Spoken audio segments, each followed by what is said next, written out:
Welcome to the Eagle Eye Podcast, the #1 show to bring you all things Club America in English. Your hosts for today, Ivan Pineda, Christian Rosendo, and everyone's favorite cowboy, Dylan Jimenez.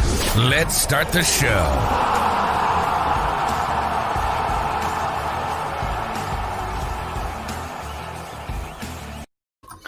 Hello, ladies and gentlemen, and welcome to the Eagle Eye Podcast. Welcome to the Lady Aguila Talk episode where we're going to be diving and giving you guys an in-depth preview of everything that is going to happen for the GUARD1ANES 2021 season ahead for our Lady Aguilas. We're going to be talking about transfer updates, who left, who came in, what the squad is looking like ahead of the first match against Atlas, and we'll give you guys an in-depth preview in regards to that game as well. So plenty to talk about, but before I get ahead of myself, let me introduce today's co-host, none other than Brooklyn's very own AJ. AJ, how is New York? New York is good. It's pretty cold, as always, having to wear the jacket, the Timberlands, all that good stuff. But all in all, I'm cozy at home and ready to talk all things Lady Aguilas. Definitely. So we're back here, and you know what, AJ? Looks like it's time to get at it again. Pain Central when it comes to these ladies. In regards to what this squad is looking like for this season, we'll talk about that famous word we like to use in regards to squad is depth. Do we have that going forward into this new season? What is the realistic expectations? Obviously, at the end of the day, we want these ladies to come out with all with the victory, of course, and winning the championship, but we'll be a little bit more realistic as to how this squad looks like, and do we have what it takes to do a deep playoff run? And pretty much everything to get started. AJ, are you ready? I'm ready whenever you are. Awesome. Alrighty then. Well, let's start off with the roster itself, AJ. A lot of people are looking at this roster, and if they haven't really kept up to date with everything going on, they would notice that some of the players that were in last season are no longer to be found. I think we were talking about it. 7 players in total were brought in and also let go. Yep, you're right about that. So talk to me a little bit more about the players that first of all, let's talk about the players that have left and what impact is that going to have on América Femenil. Perfect. So starting off, we had Diana Cáceres leaving. She went to Puebla Femenil. Then we have Janae Gonzalez, who has left to Mazatlán Femenil. Scarlett Lopez, Wendy Morales have left. Marlene Campa has gone to Pumas Femenil. Marcela Valera and Elisa Santos have also left. So I feel like getting from the get-go, I feel the players are going to really hurt the most.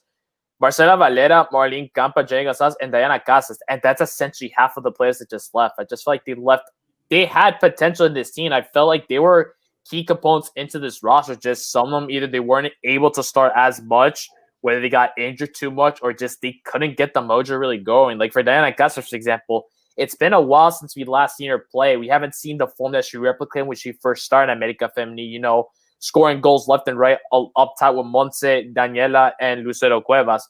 But seeing that how she was able to get something going in the Liguilla, it showed that, hey, maybe she's finally back. And then, she left. Janae Gonzalez, she was one of those players that I felt like she had lots of potential going into this team because coming from college soccer in the United States, she was good. She had good numbers, but I just she was never able to replicate those same numbers at América Femenil, whether it's just injuries, lack of playing time, or just really bad luck when it comes to playing in matches, which is seen from last season. Marlene Campa, I don't understand why people criticize so much from this season. Like you mentioned before, some soccer fans have short-term memory, because I would say to people, do you not remember when she plays a 4 when she first arrived? Everyone's like, no, I only remember this season. So I'm like, okay, fine. I guess you didn't remember she's originally a forward.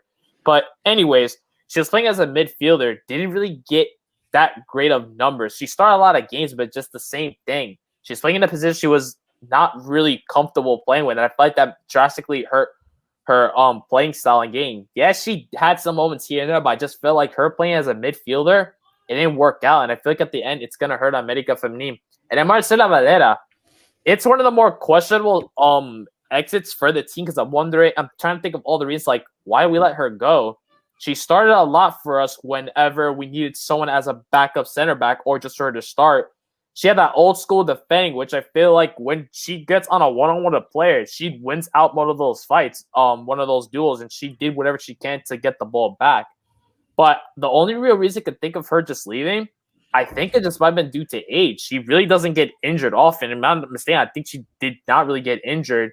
I'd say she was an all good defender, but just I don't understand why. Other players like Scarlett Lopez, Wendy Morales, and Elisa Santos, they just filled the bench up, and they were just deep defenders, just backup. But just ever since we brought them on, they never really got much playing time. But at the end of the day, it's depth you let go right there. They may not be starting, but just in case one of your starters gets injured, you can slot them in. But with that going, it makes you question: are we going to have any depth for this season?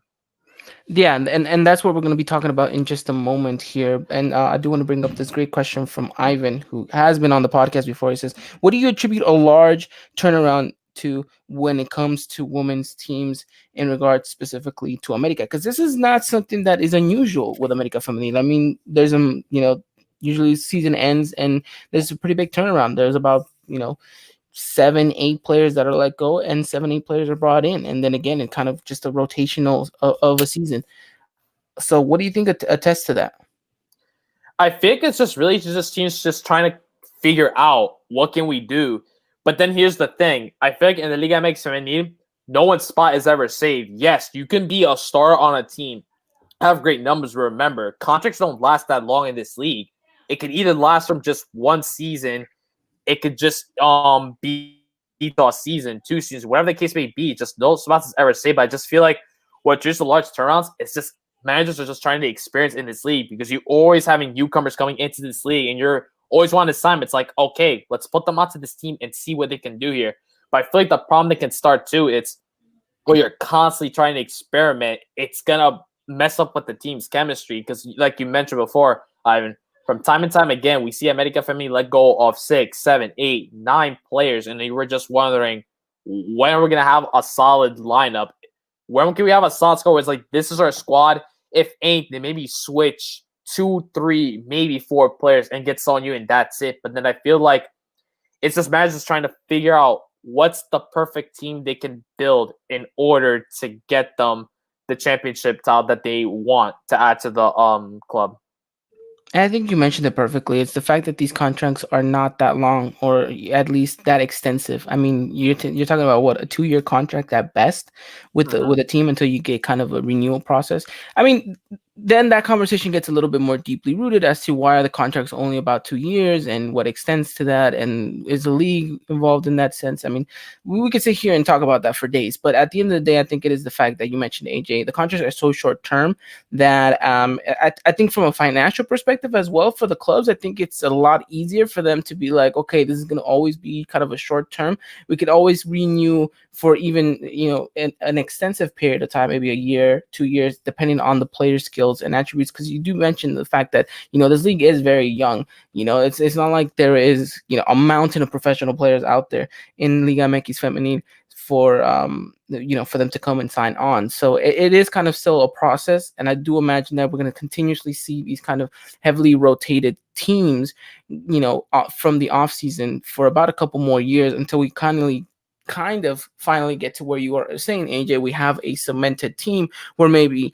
3-4 additions and 3-4 let goes, which would be ideal, of course, because we'll get into the big problem that this is causing. But I do want to see, there's another comment here we have from Lee Gomez, who will eventually replace Ochoa. I'm not too sure. I'm willing to put my name in the hat after my gloves arrived in the mail today. But for all of that information and more, make sure you tune in on Tuesdays as we talk about all things in regards to the men's team over there. So make sure you tune in next week, and maybe, just maybe, we can have a discussion on that topic. But all right, AJ, coming back into this team, roughly around what positions did we lose players in? I know forward and defense. Did we lose some midfielders? Not really. No, it's just forwards and defenders. Really, is what we lost. And here's the situation that I think we overlooked last season, and something that maybe we should definitely keep a close eye on this season, is we were too stacked with forwards. And that ultimately ended up hinging some of these players, like the Marilyn Campas, like the Janae Gonzalez's, because now you're having to, put them in positions that they maybe don't feel as comfortable playing in. And because of it, you're just then setting them up for failure in a way. I'm not saying that it's completely, the coach's fault that they didn't thrive. I do think that the player has some responsibility to do in that position. But I think the fact that we had players like Dani Espinosa who were just in great form, and we typically didn't use two strikers throughout most of the season, I think it then hinged on, okay, where do we put these players that we know are talented and we're trying to get our money's worth out of this? Maybe we slot them here in the rights, here in the center mid, and it never really panned out for any of these ladies that ended up leaving the club. Like you mentioned, Marlene Campa, such a sensational player when she first arrived at the club. And then to see kind of that way that she downgraded, because let's face it, she did not hit the season the way we expected that she was going to do. I mean, she had some great intensity and some great aggression moments where we were just like, wow, this is the player that we know is capable of doing things. But I'm this is not to discredit her in any way whatsoever, but I don't think that she is the type of player to make a jugada happen. She's not the 10. She's not the one that's going to be kind of, putting that ball in kind of like the perfect moment for Dani to get into. But I think it's unfortunate because we do lose some very good players to, unfortunately, a rival that is Pumas. But we'll see what happens. Of course, best of luck to all the ladies that ended up leaving the club. We wish them nothing but the best. And I think the most important thing to signal here is that America didn't lose any of the starters. Mm-hmm. Which is a really good thing to just hear. Yes, that is the one thing that you can take away from all these kind of losses is the fact that all these departures, is that none of them were actually kind of starters. Marlene Campa and Janae sometimes went in and out of the starting 11, but I think it was due more to kind of injuries and kind of the system that Leo Cuellar wanted to play. But for the most part, we kept all our starting 11. And that, I think, was the most important part. Because there was this heavy rumor going and circulating around, AJ, that a certain center back was going to be leaving the club after just arriving not so long ago. So tell me, how did you feel after a sigh of relief that Jocelyn Oreja confirmed she was coming back? Thank goodness, because if we had someone like her just leave after just one season, I'm like, why? No, Cuellar, please. Like, we cannot have a starter who has proved themselves to be one of the best in this league, and if we just give them away to just someone else. Just that's scary. When I first saw the message, I'm like, oh, please don't let this be the case. I really hope that's not. And thankfully, when I heard that she's staying, when she made that TikTok, I was like, thank the Lord. Okay, we still have her. Good. All is well. Yeah, and that's definitely a huge sigh of relief for all Americanistas out there. I think it's just it was a very heart-stopping moment. You're like, we're about to lose the best defender we've had in such a long time. But thankfully enough, she's coming back. Unfortunately, she is still injured. And AJ, you have a little bit more of a report on her as to when or around what time we're going to be able to see her feature again. But obviously, don't keep your fingers crossed. She's not going to be playing against Atlas. We'll see what that defense looks like because AJ, I know that we have a couple of players returning from injury as well. So it should be interesting. We'll get to that in just a little bit. But now let's talk about some of the arrivals because there's one big name that came from a rival from Guadalajara. She came over and signed our new number 6, Miss, oh my God, I'm drawing a blank here, AJ. Help me out here. Janely Farias. There you go. I knew it was Farias. I just forgot her first name. If you are watching this, I'm so sorry. But yeah, talk to me more about the additions. I know we brought in her. She was the kind of the big name signing. We also brought in a 4th string goalkeeper. Should be interested to hear what you have to say about that. And a couple more additions to this club. AJ, talk to me a little bit more about these additions. Gotcha. So yeah, just as the first time we mentioned, we signed Janely Farias from Chivas, center back. So she's now joining Club America. She is now the 3rd player to come from a rival team, Chivas, and has come to America. The first being was Selena Valera, and the second was Alondra Gonzalez, and now it's Janely Farias. So welcome to America Femenil. And the next couple of players we have are Diana Garcia. She is coming from University in Mexico, UDLAP. Then we have Mayra Pelayo, who is coming from college soccer, playing for the Florida Gators. Then we have Fernanda Pina as well, coming from the same university that Diana Garcia played at. Then we have Lisbeth Ramos, who is coming from the Liga Mayor in Mexico, coming from Dragonas Football Femenil. We then have our goalkeeper, our fourth goalkeeper, Camila Martinez, where she's coming from Fuerzas Básicas, which she has experience in the Liga Scotiabank and Liga Mayor in Mexico. And then the last player we have signed Daniela Flores, and she's coming from the United States of America, where she has been called up before from the United States women's national team for their U18 teams. So 7 players right there. 7 players, interesting names that have been brought up. Of course, only one real name will stand out there because she has played in the league and, of course, coming from the rivals. But before we talk about her and her inclusion to this squad, because I think it's a very interesting one at that, talk to me a little bit more about these kind of lesser-known names for America Femenil. Do you think this is the right way to go? Do you think that maybe we should be looking into the likes of, let's say, I don't know, maybe the Tigres and Monterrey's that are maybe signing players that have played in Europe, that maybe are a little bit more known in the world of women's soccer, whether it's here in the States or in Mexico? What do you think in regards to these names that came to America? They look very promising. I'm not going to lie. They do. They look very promising. Their numbers in college look very impressive. But how does that really translate into the league? No one really knows until they actually step out on the pitch. So yeah, no, that's like the thing I thought before. Like I was just looking through all these players, and I realized they have come either from playing at a university in Mexico. They've either been playing college soccer here in the States, or they played in another league in Mexico, but not having experience. And we only have one player come from Fuerzas Básicas, and the other having experience in this league. It's one of those things where I feel like it's another one of those experiment type situations with Cuellar, because you know how Cuellar is. He signs players, which I feel like, okay, but is this going to strengthen the team in any way? Depth-wise, it's going to help out, yes, but is he going to start them is the question, because you see from time and time again, he would constantly swap around the starting 11, and I'm like, why? Can we just not have like a starting 11 that we would just go with for the rest of the season? And then if anything, you do the substitute. Because remember, the 5 substitution rule is still allowed, so you can always just bring these players on at any given moment in time in a match. But at the same time, I'm just thinking to myself, we're signing all these players that have no experience in this league. They don't know what playing in Mexico is like and how the league is played out, like what formations other teams use, how are their play styles, things like that. And it makes me think that I'm worried, because if this comes to be another one of Cuellar's experiments, I feel like at this point, everyone's just going to be like, Cuellar out. Yes, it's early enough, but people's already kind of like in comments like, I want this man out of my team if he's going to just experiment once again. Because I'm looking at the rivals. We mentioned before, it's not really anyone to replace a starter. It's adding depth. That is good, because we want depth, because I feel like every Americanista can agree to this point. We have a solid starting 11.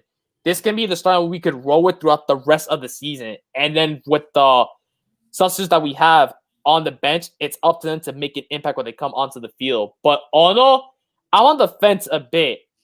They show promise, which is good with their stats. And as an America Femenil fan, any player that's welcome. I don't know where you come from, welcome to this team, and I hope you do nothing but amazing things for this team. Same time, you're coming into this league for the first time with no experience for 5 of these players, so they're gonna need to show up and prove to Cuellar and to the rest of the team to why they got signed here in the first place, and to the league, and to prove to the league why they came into the league for, and that's the ball out, help America Femenil, and get them that title. I think that's the most peculiar thing about all this is the fact that, you mentioned it perfectly, AJ. We aren't necessarily bringing in players to replace starters. We're just bringing in players to add depth. On one end, that's good because we know that the depth is very much needed when this league sometimes has some very quick turnarounds in the schedule. But I do say this. Would you not think it would have been better to go and try to find players that could maybe potentially replace even some of these so-called starters that we have? I mean, I'm not saying straight off the bat you have to go and get 11 new players to play in your starting 11, but it would be nice to have some good internal competition where at least this player's coming in and she's coming in to maybe potentially rival for your starting 11 spot. I think that not only just brings some little bit of spark in some of this training, but I think it really will bring out the best in both the new player and the player that is already in the team. Because I think if these, new young upcoming players step into this kind of training, the starters are looking at this as, Well, been there, done that. I already have my spot. These girls don't have experience on me. I know what Cuellar likes. I feel like there's a sense of maybe I'm a little bit just kind of relaxed because I don't really have to fight for my position that much. And I Yeah, think that's what worries me the most is that I think we should be trying to bring in some big heavy signings to come and rival that of those starting in the team already. Yeah, no, I can agree with you right there, Ivan. No, because it's the thing, like you mentioned before, it feels like the starting 11 players can relax. I feel like their spot is not, at stake, but then that also becomes a problem as well because there's no competition. Worst case to come, which I don't think is going to happen, hopefully, that the substitutes just stop caring. They're like, if I'm not going to start, then why should I bother even just, suiting up, getting ready, warm up, go to pad, whatever the case is me. But no, like, internal competition is important for those starting spots because I'm looking at the reinforcements we get. A lot of them are essentially forwards at this point. We're all boosting the offense. And really, when it comes to the defense, it's just a fourth choice goalie, which who knows if she's going to get any kind of playing time. And you have Janely Farias, she could definitely compete in the center back position, but for who? Is it going to be Jocelyn or it's going to be Anagabi? That's the thing. And then when you then put that debate on the table, it's like who's going to be your two starting center backs, or if Guerra decides to do a 5 in the back. But I don't think 5 in the back is ideal for this America Feminine side. So that's the thing. You're only really having one player who I feel like could truly compete. You have some wingers right there, which can actually fill that right winger spot because left wing, you got Montse Hernandez there. I feel like that spot's secure. You're not taking away for her. And with these players such as like Mayra Pelayo or Diana Garcia, they can both play on the left and the right. So that's good. You're bringing competition up at the wings in the forward spot, but you're not bringing nothing to midfield. We're already stacked with midfielders, and I feel like there's internal competition in midfield, but offense, there's not much because remember, depending on the formation, you're only going to really have 3 players up front or 2 up front. You're going to need to compete really hard, but remember, if you cannot break that starting spot away from Dani Espinosa or whoever else is going to be in there, there's not much. You're just going to have to hope that puts you in if you realize something is not working or just to give you some playing time. But even that, it's kind of worrisome because, mentioned before, none of these players know what the league is like. Yes, you're playing Qatar. That's great in the States. You could bring something to the team. You've been playing recently or come from University of Mexico. You know what the league is like for you and what it has to bring. Essentially, from day one, you gotta work 110% every single day and prove to that manager, start me. I'm ready to take this spot. Wherever you could put me. Who knows? We know how Cuellar can be with these players. He can have some center back. I'm putting you in CDM. Why? I don't know. Have I ever seen him play in CDM? No. He can have even a striker just play as a CM. Local what happened to Marlene Campa. She was a forward. She got slotted right into the winger position and to CM. So who knows what Cuellar can do with this? Maybe some of these players can actually play another position, but for the most part, just seeing this, there's not much to really compete for. It's just the offense, really, that's what it's going to be competing. Defense, there's not much going there.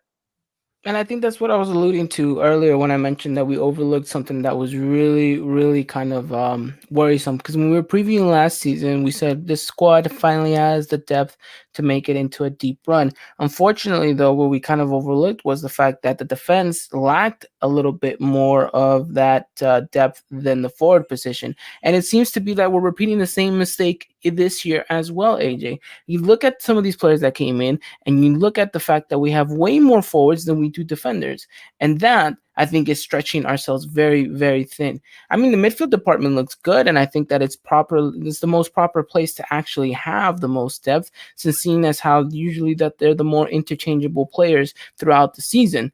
But the most thing that worries me is the fact that do we really need six forwards rather than only having 6 defenders? So, like, that's what I look at because, I look at the rosters every single time Liga MX Feminine. We would have 6 or even 7 forwards at times that I'm like, wait, what? Why? And then you look more at midfields. We have like 8, but like you said, midfield's pretty important. You're like the Moser in the field. You're orchestrating the entire playing field with that ball. You're making plays and setting up and whatnot. There's your defense, and defense is the most important thing. Defense wins you championships. And I look in here when I was making my roster, we only have 6 defenders, and I can name them right here, right now. Janely Farias. Okay. Oh, go on. I was gonna say, okay, no need to name him. We only added one and lost one. It's pretty But, simple, yeah, right? but even Faria, and then we lost Varela. pretty much. But the thing is, like, we don't have fullbacks. We don't. The only And I fullback. think that's the thing we were alluding to, AJ, earlier. In at the end of the year was the fact that we needed depth in that department. And we let go of like all the players that we have, even they were not starters. That was depth. Elisa Santos, Wendy Moraes, Scarlett Lopez. They're youngsters, yes, but they could fill the fullback spot. And look, there's nothing left now. It's literally just center backs, and I think maybe 2 or 3 fullbacks at best. That's all you got.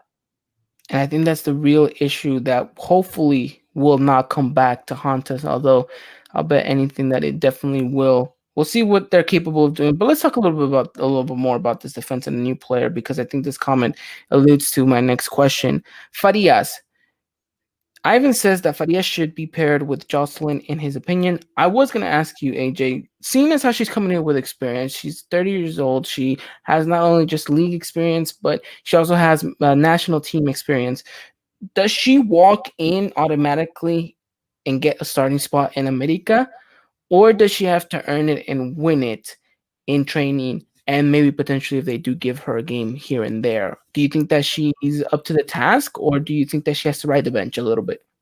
I think she's openly ready for the tap, because there's always just been talks about who should be the starting center, because I feel like, and before like previous comments, a lot of blame when it seems to go to center backs, they always look at Ana Gabi for some reason. She's been a player on this squad since day one when the team first started. She's been there from the Copa MX Femenil. She's been there from winning us the championship title against Tigres, and she's been with us ever since, starting almost every single game. But then some people feel like maybe it's time to change. Janelle Perez, like you mentioned, she's coming in with national team experience. She's played in this league. And if ain't like what Ivan mentioned in the comments, she's paired with Jocelyn because they're friends, and they have a great chemistry right there. So for them to be a center back partnership right there, that could be good news too. But then now it all comes to the thing, like you mentioned, you think she's ready out for it. I personally think she's ready for it. Guerra could give her playing time, whether it's gonna come off the bench, even though I don't feel like we'll be substituting defenders often. But I think it's gonna be the case where I feel like Guerra's gonna just experiment to see, just change that one person in defense in the center back. Either Ana Gabi, she's gonna be out for Janely Farias, or Face is gonna be out for Ana Gabi, and I feel like that's pretty much it, really, at this point. But personally, no, she's ready for this to take that spot. Unfortunately, that's the only internal competition we're going to be having with this squad, is that center back partnership. But I mean, we'll see. Maybe it brings it actually brings us some fruition in the center back spot. We do have a question here from Ramon Acosta. Do you know if Jimena Rios is healthy now? And Ramon, AJ will answer that question in just a little bit. But let's wrap up this whole transfer saga segment. Obviously, transfer window is pretty much done for America Femenil. Don't expect any more signings to be made. The roster is pretty much set in stone. So, like we mentioned, no real big names lost in regards to the starting 11. Of course, we're gonna gratefully miss all these ladies that we got, to know and watch week in and week out. But now we have some new incomers, and hopefully they can come in, make a really good impact, and make themselves a name for them. I mean, who's to say that maybe we just didn't sign the next, Jen Munoz in a sense as well, because she came into this league also just kind of being a name that played college, and then came in, didn't really have any league experience, but completely blew the competition out of the water. And hopefully that's what we're looking to replicate again, So that'll be interesting to see whether or not these ladies can step up to the challenge. And a lot more Mexican Americans in America Femenil. So looks like they're building something there. Indeed. I think that we're, like, as the name it is, Club America, and we're getting players from the Americas. So there you go. We're filling them up with Mexican Americans. See how it goes. And I'm excited for it, actually. All right, well, we're excited for it as well. Hopefully they can come up big for us. All right, AJ, let's talk a little bit more about the the team in general. We talked about the transfers and we talked about the people that were let go and brought in. Talk to me a little bit more about this squad. Is there any news updates in and around the world of Guapa in regards to this squad? We just had a question by Ramon asking us, is Jimena Rios healthy enough? Is she ready to go? Jocelyn, is she injured still? Is she back in Mexico because she took quite the extensive holiday? Let's see. Anything else in regards to this team, AJ, that we should know ahead of the first jornada?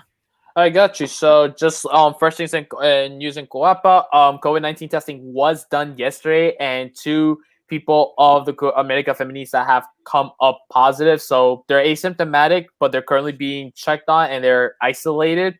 So, but we don't know who those 2 are yet. With Jimena Rios, last time that I remembered, said she was on the bench or she was present in that America versus Rayadas semifinal matches, but she wasn't playing at all. But by then, she's fully recovered. So I'd expect us to see her starting in this first game.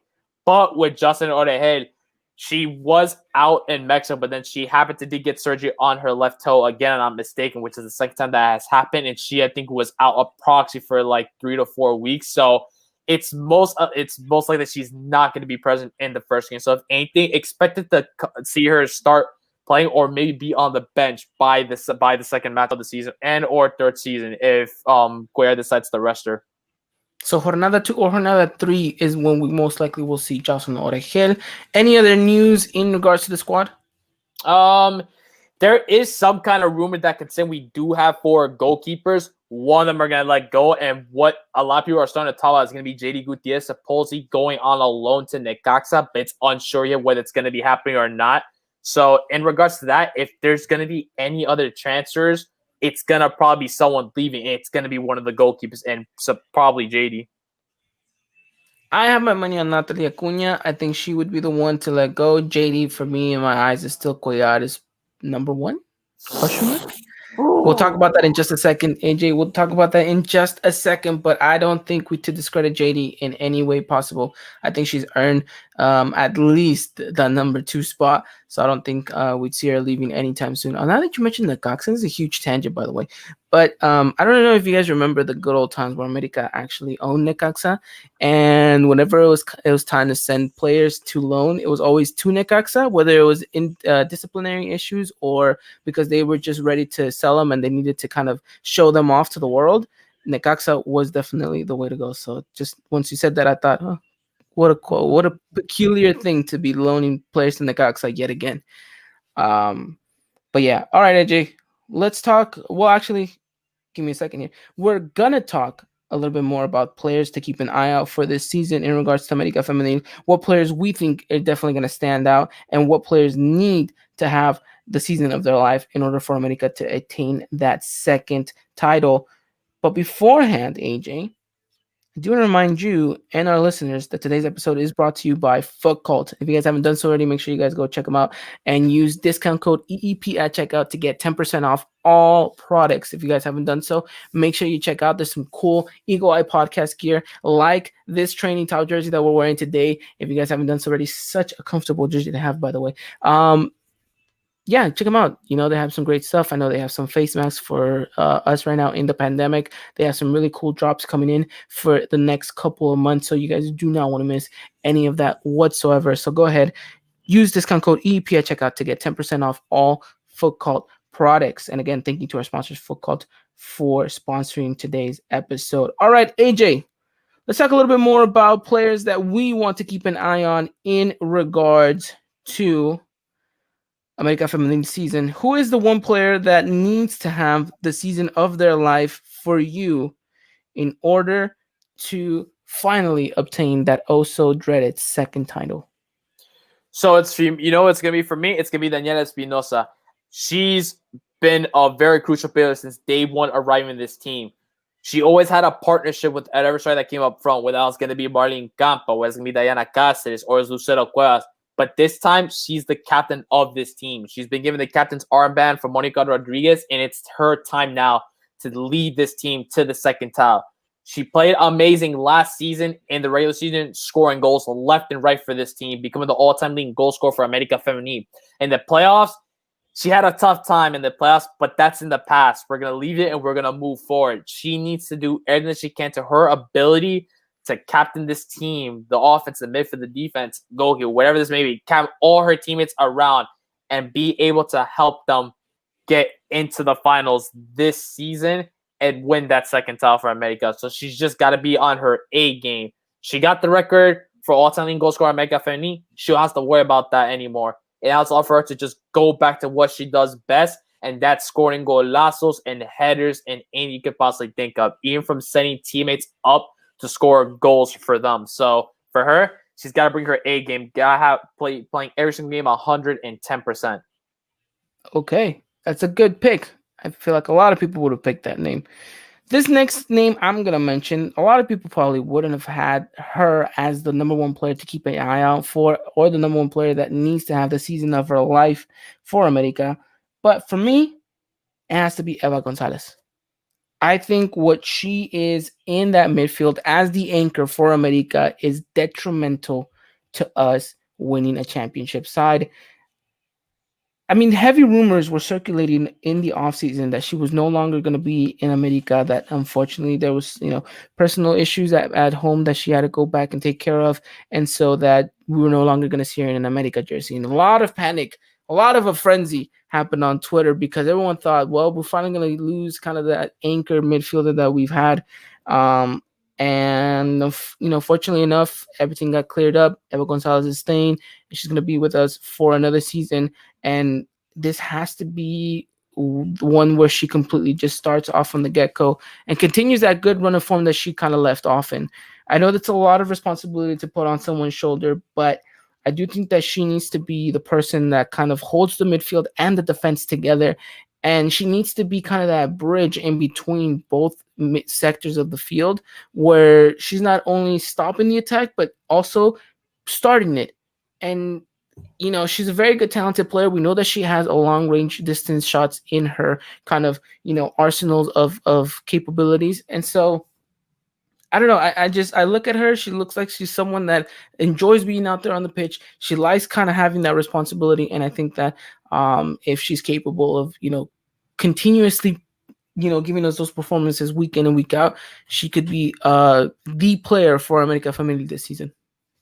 No, I completely agree with you. When she first arrived onto the team, everyone wondered, okay, let's see what she could bring to the table. And then, in that game that she happened to debut in, she scored her very first goal in the span of 3 minutes. And everyone's like, this is the next big thing in our midfield. To have someone like Jem Munoz, who first came from United States, playing college soccer and make that big of an impact. And now we see how Ava played throughout. And we had a lot of good talks about her. Everyone's saying she's the next best thing that we have in this midfield. And to have now a partnership with Gas Cuevas and Jem Munoz and her being that anchor play that we have in midfield along with defense, she's going to be detrimental into this midfield. And like you mentioned before, which is put perfectly, from the get-go, 110%. Go all in from that very first game to the very last game of the season that we play for America Feminine. So yes, I completely agree with you how she's going to be a very crucial player this season.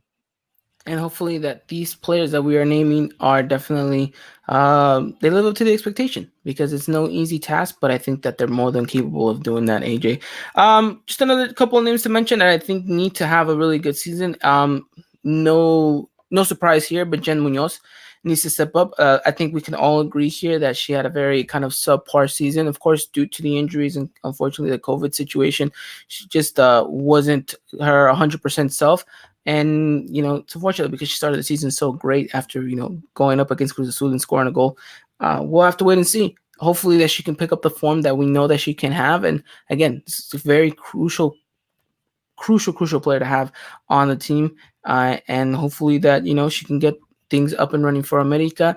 Montserrat Hernandez is another player that I think needs to continuously stay healthy, because when she is not on the pitch or she is not on our bench, AJ, we suffer so much. So she is literally the crucialest player that America has. I don't even know if crucialist is even a word, but she is just that detrimental to this America side. And of course, the starting goalkeeper needs to be at 110%. And I just want to have this quick debate with you, AJ. Who is going to be the starting 11 goalkeeper? Is it going to be, like everyone says, Renata Mascherelli, or will JD make a return to the starting 11? Renata Mascherelli. She's the starting goalkeeper, and I'm sticking with that. And I will even say this as well.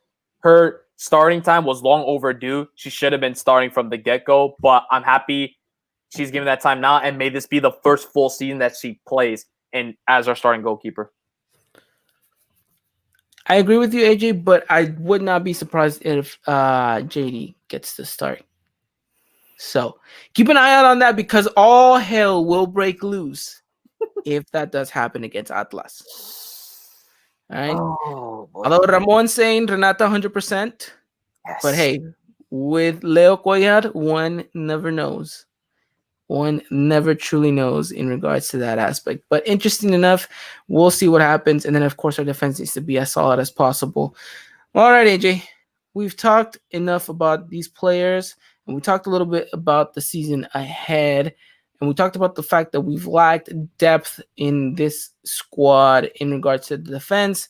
What is that going to do for us for the rest of the season? Who knows? We might just be fine. Although I'll be willing to put money that we won't. So we pretty much covered a kind of all the talking points in regards to this upcoming season. Now let's go and kind of dive deep a little bit into the first game of the season, which is going to be against Atlas Femenil. AJ, correct me if I'm wrong, but this is a very, very favorite Atlas side to do very good things this season in GUARD1ANES 2021. Talk to me a little bit more about the rival, and talk to me a little bit more about this game. This game, it's going to be pretty heated, because the last time we played really early. I think it was like 11 a.m. in the morning. I had to wake up watching this match, and you have to wake up like at what, 8 a.m.? I was at 8 a.m. at work trying to and it wasn't even, we had to find a YouTube link. I was like half YouTubing and half working at the same time. I was like, this is terrible. Yeah, but but that game ended 0-0. It just was a really boring game. We had a really strong lineup, but just something was just wrong. We could not break through. Any opportunity we got, it just was not great at all. But this Atlas side, it's not a team to joke around with. They are a really solid team. They're a solid team. I'd say they're one of the top teams out there.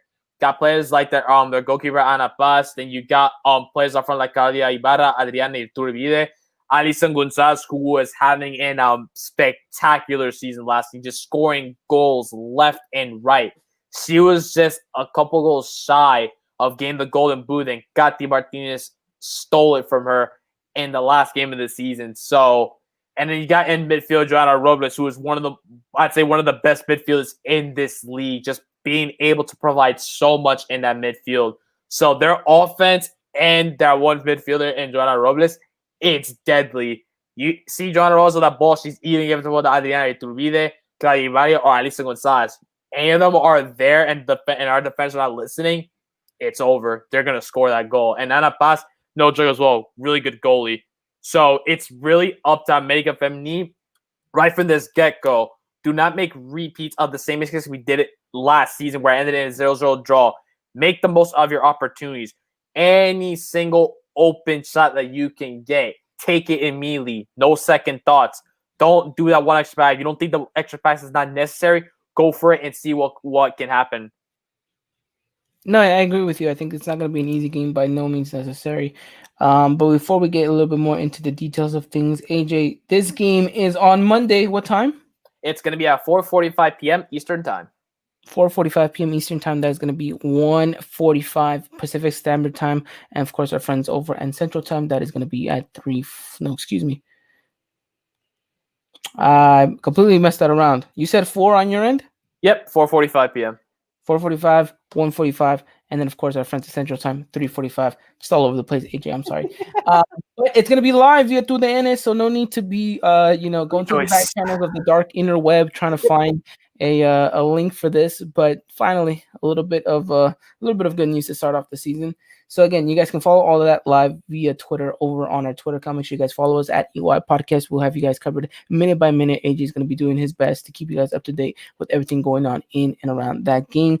But yeah, make sure you guys tune in because it promises to be a good matchup. It's not to say that this game's going to be another boring 0-0. Of course, it could definitely be that, but I think with everything that America Femenil offers in this game against Atlas, it looks like it could be quite the goal thriller, if I'm not mistaken, AJ. I mean, first of all, talk to me a little bit more about the starting 11 that Cuellar most likely will put out against Atlas Femenil, and then we'll talk a little bit more about how we think Cuellar might play this game out. All right, perfect. So I got him going with the 4-3-3 formation. He's gonna have Renata Mascheré starting as our goalkeeper. Our back four consists of Jimena Rios as our left back, two center backs is Janely Farias and Ana Gabi, right backs is Monica Rodriguez. Our three midfielders are going to be consistent of Eva Gonzalez, Jennifer Munoz, and Cas Cuevas. Our wingers are gonna be Montse Hernandez on the left wing. We're gonna have Diana Garcia starting as the right winger, and our forward, the one and only Daniela Espinosa. Awesome. That sounds like a pretty good, promising lineup. I mean, you're having Jen back in the starting 11. You have Farias with the debut, and you have all these crucial pieces and elements to this starting 11 that I think could definitely bring it to Atlas in that respect. How do you think Cuellar sets this game up for these ladies to thrive?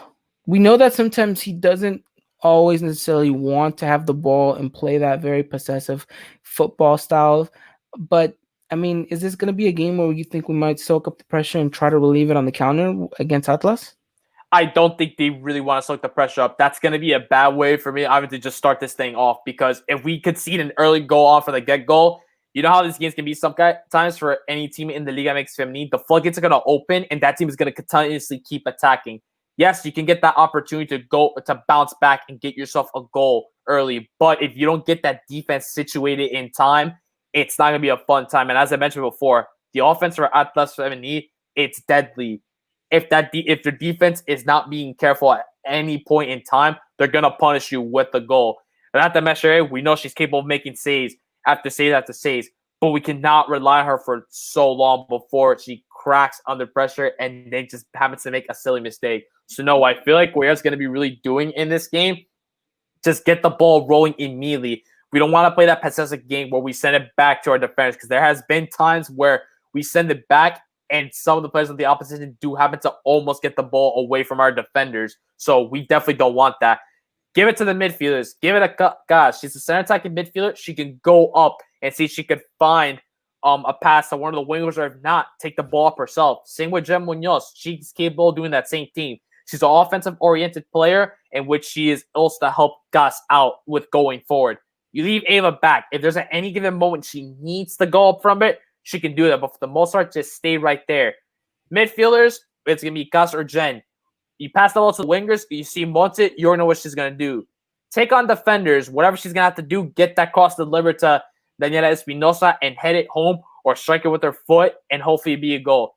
And if it's going to be on the right wing with Diana Garcia, let's see what she can do with the ball. We've been experimenting a lot in that right wing position, but who knows? We give the ball a bit to her. Let's see what she can do to the opposition's defense. If she's able to break it just like Montic, she's got that pace like Montic, she can dribble and cross like her, and then on both wings, we'll be completely fine. It's all up to Daniela Espinosa at this point to just finish it. And we know how she is. If you give her multiple opportunities, at some point, that ball is going to end up in the back of the net, or she gets one shot in and it goes in, she's going to continue attacking. Who knows?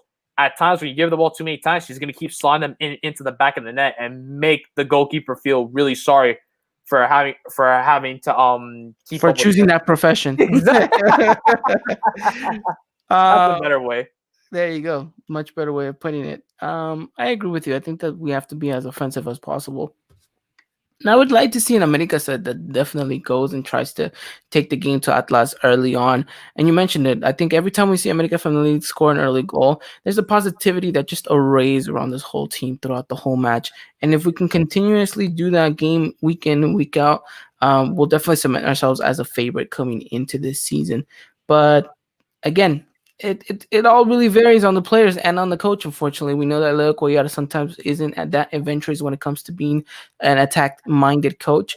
And will that come back and hurt us? I will have to wait and see. But again, Cuellar is definitely on the hot seat this season. I will say that much. I think that he needs to deliver something more than an exit in a in the semifinal. Excuse me. I think at this point you have to push for the final. You have to get that title, or else I think it would be time for Loco to step down and maybe find someone else to maybe, take the helm of America Femenil. But for the meantime, we have Cuellar, and I think that he knows that he's in a very tricky situation, and he needs to start off this season with 3 points against Atlas Femenil, which is no easy task by any means necessary. But the promising thing about this is that we are at home. Unfortunately, no, not at the Estadio Azteca. We are at the Cancha Centenario, and sometimes that grass just does not look very well taken care of.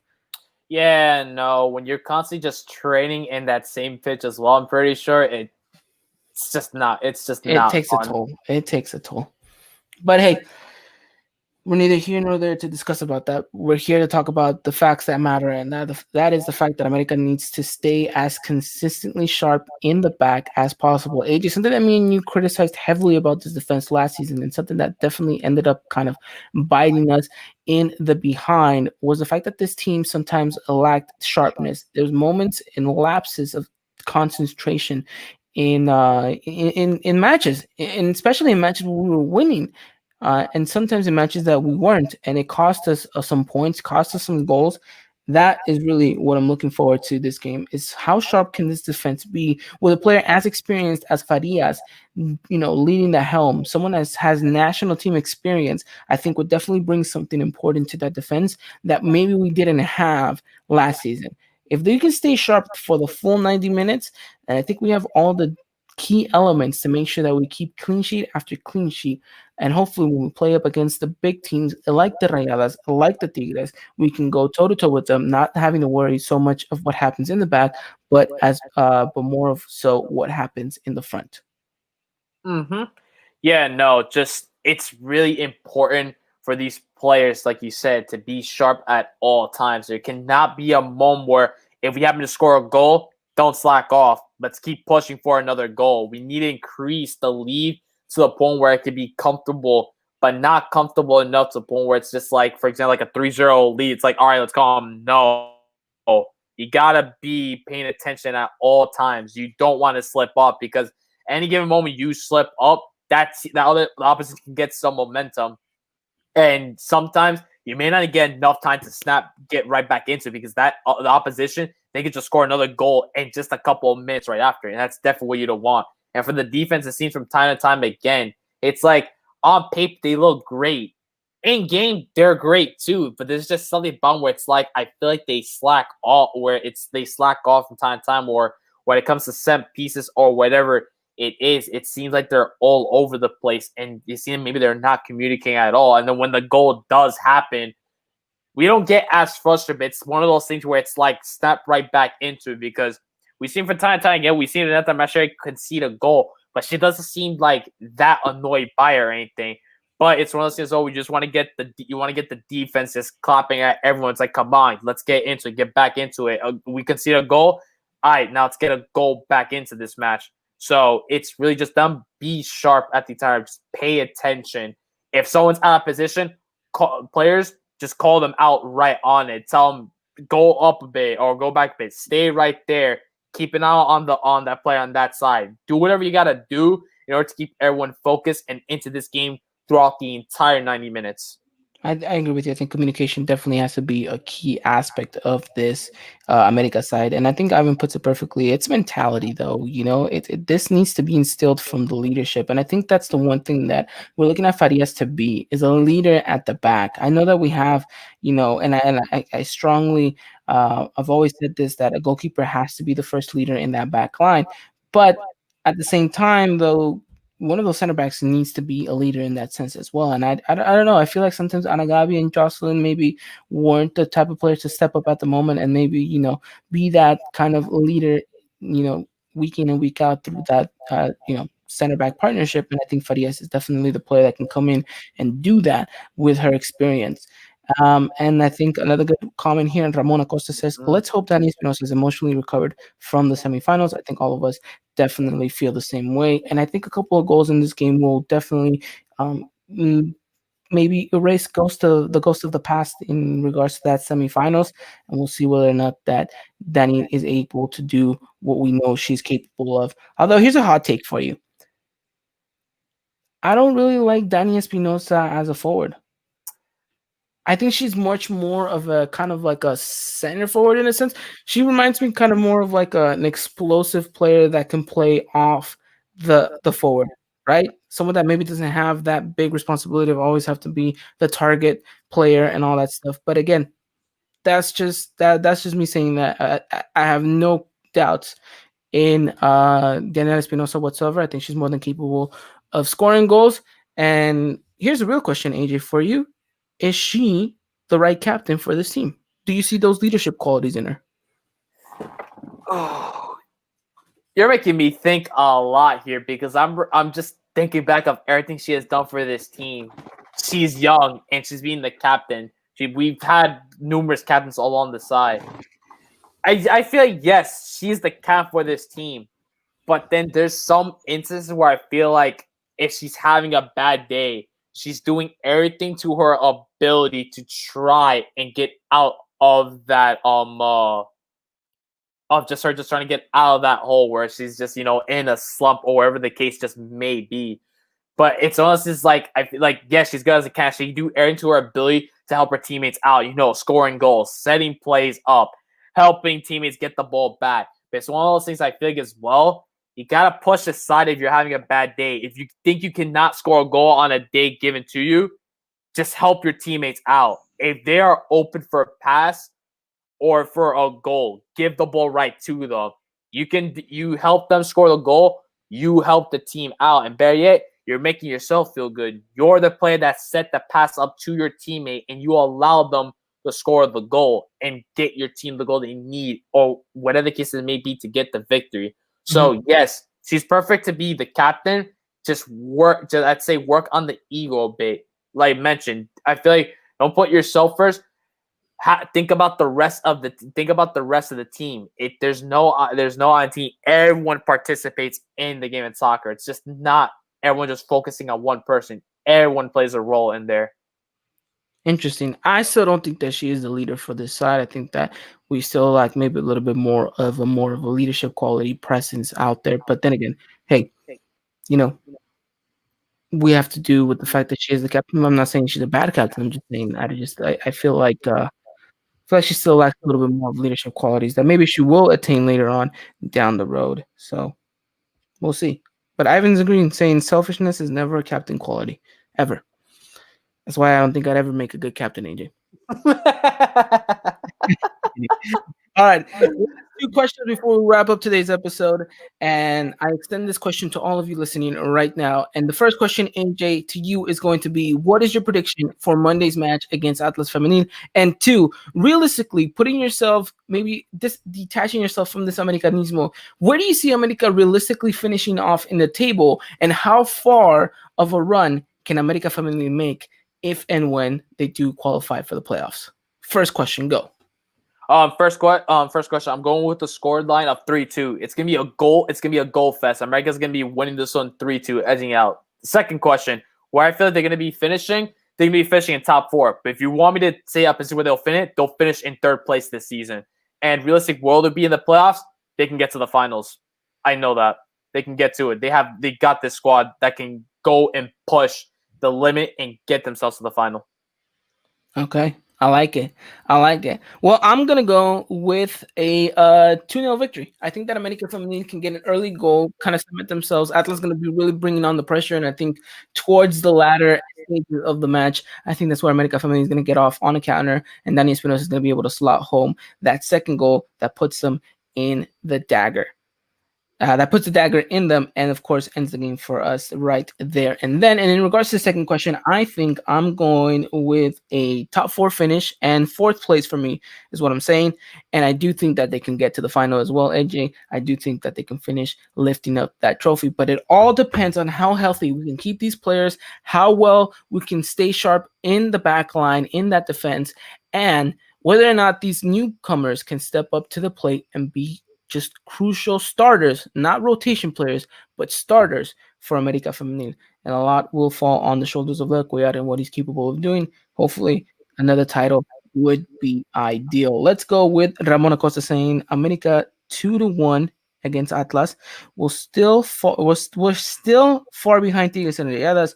We'll be lucky if we can get past Chivas. Ramon does not feel like a very confident man talking about America Femenil, but can you blame him after the exit that we had at Rayadas? But hey, Ramon, if it makes you feel any better, Chivas Femenil isn't looking that hot either for this season, okay?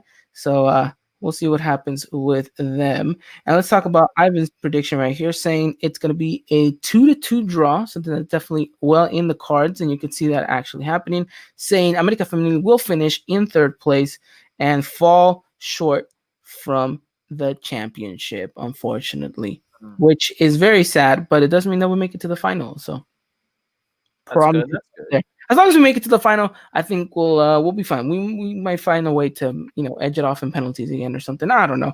We'll have to wait and see. But that pretty much wraps it up for us here in the Eagle Eye Podcast. I hope you guys had a wonderful time, and I hope that you guys join us again next week on Thursdays, as we will be talking all things America Femenil in regards to the season as we progress. Again, thank you so much to our sponsors, Football, for making this a possibility to work alongside you guys, and of course to everyone out there watching and or listening. Thank you again. This means the world to us. We'll be back next week to talk and preview the next upcoming match for America Femenil against Juarez. That should be an interesting one to watch. And we'll keep you guys in touch and everything going on in the world of America Femenil. If you guys follow us over on Twitter, Instagram, and now Facebook, AJ is going to be doing some wonderful stuff over there, so make sure you guys go check it out at Eagle Eye Podcast for all social media platforms. And again, we want to thank you and make sure that you guys are having a wonderful day. Oh, and by the way, Feliz Dia de los Reyes. I hope everyone wishes for the one thing we all want, and that is for the America Femenil to get that second title. So if we all wish for it, AJ, then there seems to be no way that we cannot win it, right? We're going to win it all. There you go. All right. Great question. AJ, again, thank you so much for coming out, my man. And thank you to all of you guys for watching and listening. Again, we'll be back next week. Tune in. We'll talk more America Femenil. Until next time, take care. Wear your mask. And as always, Arriba America. Good night, everyone. Ladies and gentlemen, this was another production of the Eagle Eye Podcast, the #1 source for all things Club America in English. Make sure to follow us on Twitter and Instagram at Eagle Eye Podcast and get all the latest news and coverage. And subscribe to our podcast wherever it is you may listen.